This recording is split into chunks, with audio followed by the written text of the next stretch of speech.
यो चाहिँ गाउँ आएको दोस्रो दिनको बिहान अनि म चाहिँ उठेर त्यसपछि पुरा अनुहारहरू धोएर फ्रेस भएँ। अनि यहाँ चाहिँ केही बोतलहरू थियो अनि त्यसपछि बोतल अनि काँक्री बाल्टिनहरू सबै पालै थापेर अनि त्यसपछि केही काम छ कि भन्दै अनि मम्मी चाहिँ त्यहाँ मकै पिस्दै हुनुहुन्थ्यो नि त। अनि मम्मी भाटामा गएँ अनि काम छ कि भनेर सोध्दै थिएँ। के काम छ कि हजुर भने के डिम्बाले मलाई चाउचाउ पकाउन पठाइदियो पकाउनु।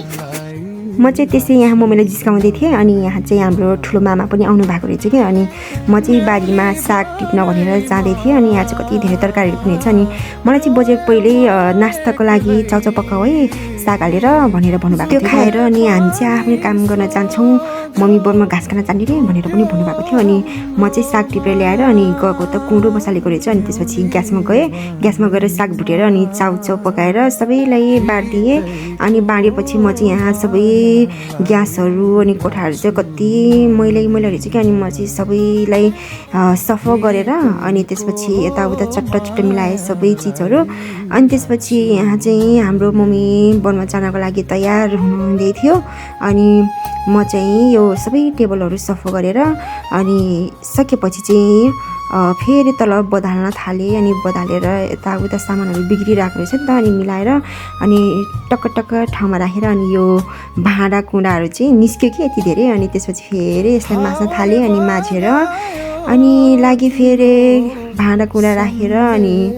मेरो आजको काम चाहिँ यस्तै सरसफाइ गर्नेवाला थियो बिहानको चाहिँ। अनि पुरा घरहरू बदालेर आँगनहरू बदालेर अनि म चाहिँ फेरि यो सबै सामानहरूलाई फोहोरहरूलाई चाहिँ उठाएर फालेँ। अनि त्यसपछि फेरि पोचा लाउन थालेँ। अनि आजको दिन चाहिँ यसरी नै सरसफाइ गर्दै गइरहेको थियो। अनि यताउता सरसफाइ गर्दा घाम पनि लागिसकेको रहेछ कि बिहानको। अनि तरकारी पकाउन सुरु गर्नु पर्यो भनेर अनि आज चाहिँ पिरालु र दाल पकाउने अलि मम्मीले भन्नुभएको थियो बुझेन। अनि त्योहरू म चाहिँ पिरालु काटेर अनि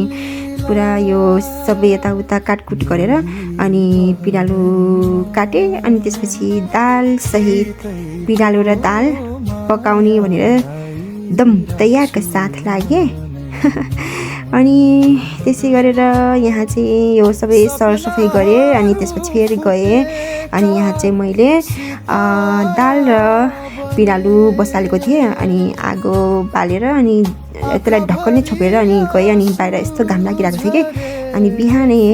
अनि यहाँ चाहिँ हाम्रो दाल र पिरालु उम्लिसकेको थियो, पाक्नै चाहिँ पाकेको थिएन उम्लिसकेको थियो। अनि यहाँ चाहिँ बोजे चाहिँ फोनमा बोल्दै हुनुहुन्थ्यो माइजीसँग। अनि म चाहिँ यहाँ घाम ताप्दै थिएँ भनौँ। अनि त्यसपछि यहाँ चाहिँ एउटा किरा बिचरा त्यो दारामा रहेछ क्या। अनि कस्तो धुवाले बिचरा मरै खुलाएको थियो। अनि त्यसलाई फेरि बाहिर लगेर आगोलाई पानीले मारिदिएर अनि त्यसलाई बाहिर निकालेर अनि उतातिर फालिदिएँ। कुखुराले खाना लागिरहेको थियो। अनि फेरि गएर हेरेको अनि हाम्रो तरकारी चाहिँ उम्लिएर पाकिसकेको थियो। अनि त्यहाँ चाहिँ अनि म भात बसाउन जान्छु भनेर भात बसाउन आएँ। अनि त्यसपछि हेरेको त ग्यास त यो त मैले त बिहान माझेर राखेको थिएँ नि त, म त बिर्सिरहेको क्या एकदम भुलक्कट भइछु आजभोलि। अनि त्यसलाई लगेर अनि त्यहाँबाट भात बसालिदिएँ। अनि फेरि तरकारी त पुरा पाकिसकेको रहेछ अनि एकदम तयारको साथ। अनि यहाँ चाहिँ 2-3वटा सागहरू थियो क्या रातिको अनि म त्यो पनि हालिदिएँ। अनि त्यसपछि अचार बनाउने रे भनेर चाहिँ अनि अचार बनाउनतर्फ लागेँ। यहाँ चाहिँ गोलभेडाको लोकल गोलभेडाको चाहिँ लेतो अचार। अनि मम्मी चाहिँ घाँस काटेर आइसक्नु भएको थियो। अनि यहाँ चाहिँ अरू मान्छेहरू चाहिँ पुरा गाई बाख्रा गोरु लिएर चाहिँ गइरहेको थियो कि चराउनलाई। अनि यो चाहिँ दिउँसोको समय म चाहिँ एक्लै घरमा थिएँ। अनि म चाहिँ अब साथी नभएर कुराहरू सेयर गर्दै थिएँ। अनि यहाँ चाहिँ यो कुकुर थियो मेरो साथी ग्रुपमा तले यस्तै गर्छ कति जनावरहरू चाहिँ कस्तो हुन्छ यस्तो। अन्त कुकुर चाहिँ एकदम बुझ्छु कि बोलाएको चाहिँ कति खुसी हुन्छ।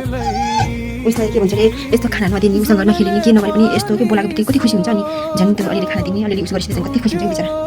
अनि यहाँ चाहिँ कुकुर चाहिँ मसँग खेल्दै थियो। अनि त्यसपछि म चाहिँ मम्मी र बोजे चाहिँ सिस्नु खोज्न जान्छु आज भरे पकाएर खाने भनेर जानुभएको थियो कि। अनि घाँस काटेर आउँछ त्यतास भनेर जानुभएको थियो नि त। अनि म एक्लै घरमा थिएँ। अनि के गरौँ अनि त्यसपछि म चाहिँ यहाँ कुराहरू सेयर गर्दै थिएँ। अनि कुरा सेयर गर्दा चाहिँ मैले के भन्दै थिएँ भने यो 2082 साल चाहिँ मेरो लागि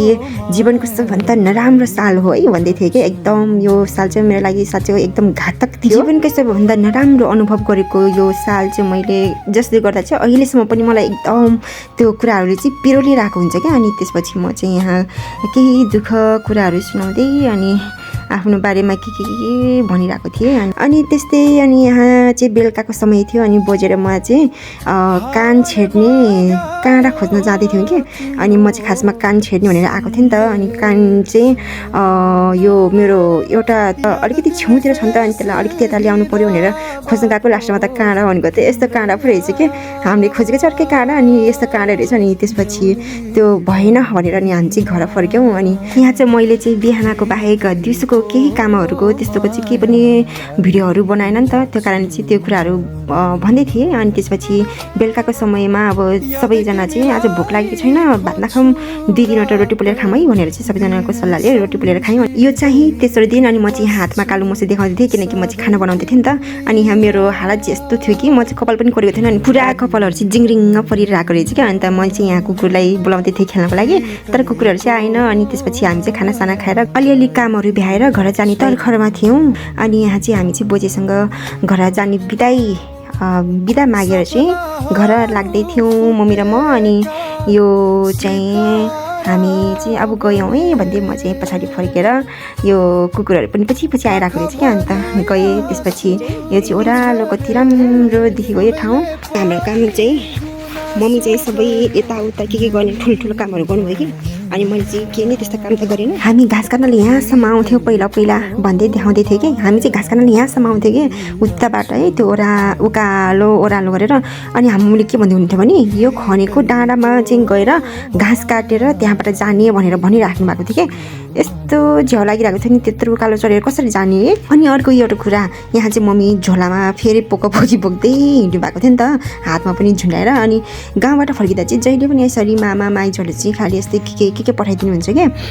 अर्ग्यानिक खानेकुराहरू है अनि मलाई फेरि एकदम लाज लाग्छ क्या कस्तो लिनाला आएको जस्तै हुन्छ नि त त्यही भएर अनि त्यस्तै भन्दै गइरहेको थियो अनि यहाँ चाहिँ बाँदरहरू कति धेरै बाँदरहरू के हाम फाल्दै बसिरहेको थियो मासतिर पनि कति धेरै थियो नि त अनि फेरि ढुङ्गा त गुल्टाउँदैन भन्दै म चाहिँ डराइ हिँडिरहेको थिएँ अनि मैले चाहिँ के सोचेको थिएँ भन्दाखेरि यो रोड जाने होला भनेर सोचिरहेको थिएँ लास्टमा त कुरा त यस्तो पो रहेछ रोड जाने होला यहाँबाट माथि जाने होला भनेको त यो बाटो त्यो जङ्गल पसेर जाने अरे यस्तो हुन्छ भने थाहा पाएको म अस्ति आउँदैन थिएँ नि लास्टमा त है यो जङ्गलको बाटो जाने कि मैले त्यो अस्ति घाँस बोकेर जाने बेलामा यस्तो भएको थियो त्यहाँबाट जानु मन लाग्दैन यो बाटो म घाँस दाउरा गर्दा मिचिसकेँ कि बाटो देखेर अब जतिसुकै मिछे पनि जानै पर्ने हुन्छ अनि म चाहिँ अलिकति थोरै कराउँदै गइरहेको थिएँ कि अलिकति कस्तो भएको थियो नि त यस्तो घाममा है उकालो त्यो जङ्गलको बाटो हिँडेको छ यस्तो रिस उठिरहेको थियो नि त अनि पुरा त्यो टन्टलापुर घाममा अनि अनुहारभरि यस्तो चिलाइरहेको थियो अनि पानी तिर्खा लागिरहेको थियो कि अनि पानी नै थिएन बोतलले ल्याउनु बिर्सिनु भयो मम्मीले त अनि यहाँ चाहिँ एउटा ट्याङ्की रहेछ अनि यो पाइपबाट चाहिँ पानी जाँदै थियो कि अनि पानी खानु पर्यो भनेर गएको त पुरा त्यो पाइप त बाँधेर राखेको रहेछ नि त अनि निकाल्नै नमिल्छ नि यस्तो जुगाड मिलाएर प्लास्टिक ल्याएर चाहिँ चाउचाउको प्लास्टिक थियो अनि त्यही थापेर खाएँ अनि त्यसपछि फेरि उकालो माथि लाग्यौँ के यति झ्याउ भएको थियो है अब रोड गएर अलिकति लामो भए पनि बरु राम्रोसँग जान पाए त हुन्थ्यो नि सर्टकट भनेर आएको अब त्यो लामो बाटो भन्दा पनि यही सर्टकट चाहिँ जति हिँड्यो पनि माथि पुग्ने नामै लिन्न त्यही अड्केर बसिरहेको रहेछ कि यस्तो रिसिरहेको थियो अनि यहाँ चाहिँ फेरि यो यस्तो त्यो घाँसहरूले चाहिँ यस्तो अनुहारभरि तताइरहेको थियो कि यस्तो हुन्छ क्या सुन्न मन लाग्छ यस्तो के गरेको देख्दा त अड्किन्छ लड खोज्छ के हुन्छ यहाँ त झन् मम्मीभित्र है त्यो जङ्गलभित्र घुसिनु हुँदो रहेछ कि अझ मलाई के भन्नुहुन्छ भने छिराइज चितो आउँछ भनेर पो भन्नुहुँदो रहेछ छोडेर भागिदिनुहुन्छ कि हेर्नु न अब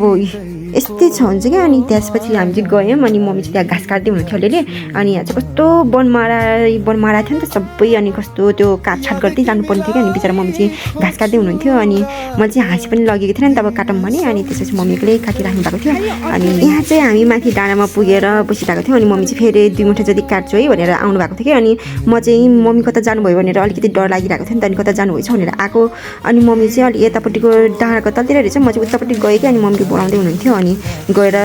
बसिरहेको अब देख्दैदेखि मम्मीले अनि एकदम डराएर बसिरहेको थिएँ अनि पछि अनि मम्मी त माथि आइसक्नु भएछ अनि बोलाउनु भएको थियो मलाई अनि बिचरा पानी तिर्खा लाएर अनि हामीले त मुला लिएर आएको थियौँ त अनि मुला खाँदै हुनुहुन्थ्यो रहेछ अनि मैले मुला खाएँ यो मुला चाहिँ हेर्दा चाहिँ कति ठुलो थियो तर कस्तो गुलियो थियो क्या मिठो थियो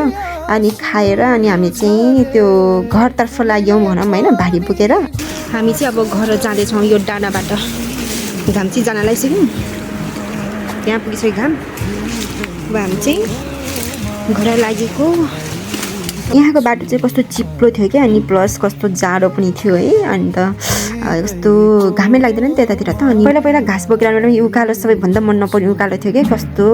हेर्दा चाहिँ सानो थियो तर कति खुट्टा दुख्थ्यो नि त अनि म त कहिले कट्नेलाई उकालो जस्तो लाग्थ्यो क्या अनि यहाँ त्यो मम्मीको बारीमा चाहिँ एउटा लहरा अड्केर चाहिँ मेरो आँखामा झ्याम्मै परेको थियो कस्तो दुखेर अनि यहाँ चाहिँ बल्ल डाँडामा पुग्यौँ भनेर चाहिँ म चाहिँ भन्दै अलिकति खुसी भइरहेको थियो किनकि यहाँ चाहिँ पुगेपछि अलिकति सुकुनवाला अनुभूति भइरहेको थियो गाडी बोकेर आउँदाखेरि पनि यो डाँडामा आइपुगेपछि चाहिँ अलिकति कस्तो नजिक आइपुग्यो है जस्तो लाग्थ्यो कि टाढै छ त्यही पनि नजिक जस्तो लाग्थ्यो नि त अलिकति डाँडामा आइपुगेपछि अनि यहाँ चाहिँ म